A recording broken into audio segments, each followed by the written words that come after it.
Okay, so I'm seeing the vision of the superhero. And this is the collective of souls that are here that carry specific codes to help show humanity what is really possible. Things that humanity has not yet seen or experienced. You guys are the miracle worker crew. A lot of you guys will perform literal miracles, and some of you have already. Each one of you guys carries unique gifts. So for some of you guys, that's going to be doing miraculous healings, whether that be on yourself or others. Some of you guys can move shit with your mind. Some of you guys are here to invent things that have never been invented. You're here to make breakthroughs in science, in medicine, in all sorts of different areas. So returning back to your truth of infinite supply, and that truth that's already within you, that anything is possible. You've had a knowing of that ever since you were little. And that knowing was very much a remembrance. I was also given a vision of like weights, like spiritual weightlifting. And this is a quote that I got from LZ. And he said it best when he was like, when you go to the gym, you go there to lift weights. If you went to the gym and there were no weights there, there'd be no point. So allowing your higher self to step to the forefront and allow yourself to see that from that higher perspective when it comes to a lot of the stuff that you're being asked to do. A lot of us are being called to higher levels of mastery than we've ever experienced, and it takes time and it takes integration.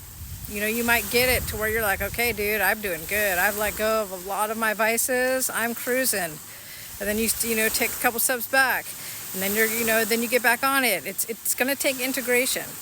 But seeing it from that higher perspective and knowing, okay, like I came here to lift weights. Like it's on. Let's do this. This is what I expected.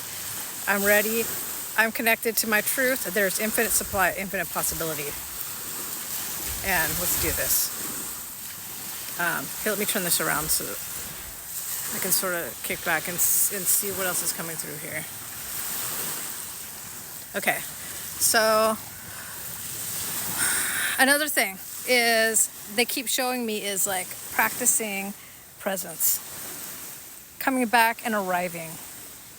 When we're able to arrive in the moment of where we are, that's going to be the doorway to all of the other arrivals, because everything happens from the inside out. And we hear this and we know this. We already know this and we hear this.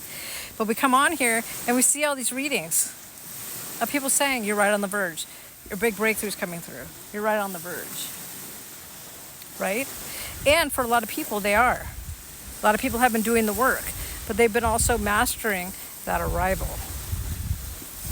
That's the final boss. So being very diligent in your practice. It's not perfect, it's a practice. But being consistent with that is really, really going to help you to ground it into the physical. I'm also seeing my totem for patience. Because really that's the gift. When you're okay with nothing but you and the divine, your external circumstances aren't dictating your mood. You're good because you've let go in such a way that you're okay with nothing but you and the divine. That's when you're going to see it show up in your outside world. Take this magic penny experiment, for example. By no means am I doing this perfectly. It has been a series of ups and downs, but I'm diligent. I'm practicing actively. I fall down, I get back up. That's all that it takes. That's all that's needed. Taking these leaps of faith, trusting in your unique ideas. Again, you guys are carrying codes that are unique ideas that other people around you aren't going to get. You got to trust in those ideas and know and trust yourself. Take those leaps of faith. When I jumped into the Magic Penny experiment, I was coming from two different places. I wanted to prove that the law of infinite gifting in return works, which we are proving as we speak. Look at the beautiful surroundings. Look at where I'm at. How many followers I've gained. How many people this ripple effect has opened the hearts of. How many people are now knowing they can follow their hearts. They can jump out of the old system and into the new. Another big part of that, though, which my guides showed me and made me aware of, was that I needed to practice presence. That I needed to be relentless in my practice of returning back to here. Because that's the doorway to all of the theirs. Let me tap in to see if there's anything else coming in here. I'm saying you are divinely protected. You're divinely protected to stand fully in your light and do what you came here to do. I'm seeing the surfboard. So surfing the waves, allowing yourself to let go, take action, let go. That's another thing that we've got to be aware of, is that we do have to take some action.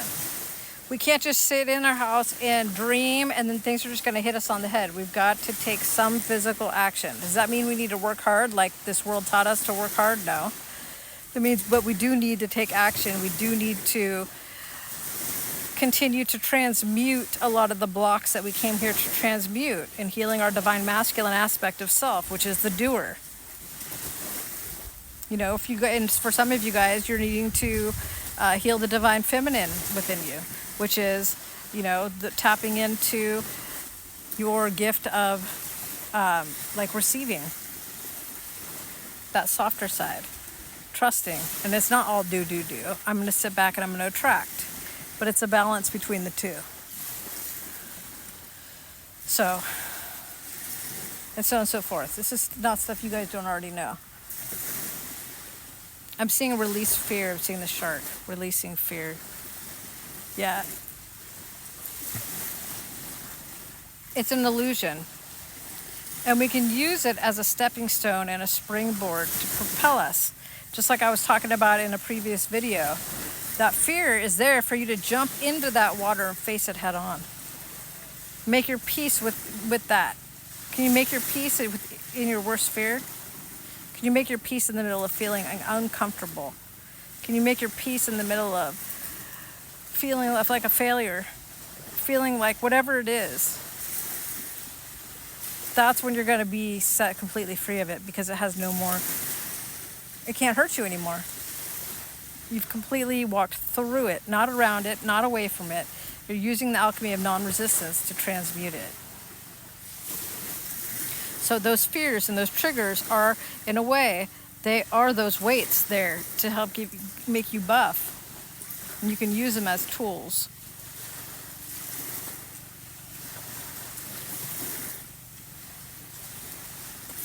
I'm seeing a key.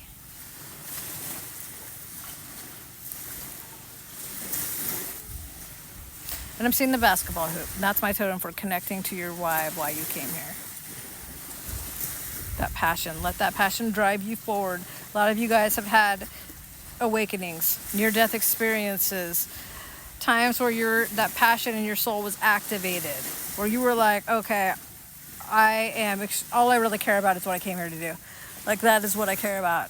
Like, and tap back into that fire.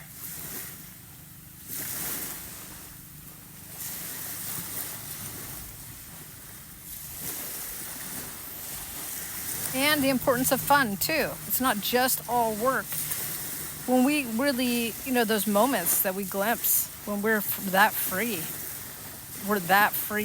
that bliss, nothing can replace that kind of bliss. The work comes with the bliss. It's a gift on the other side.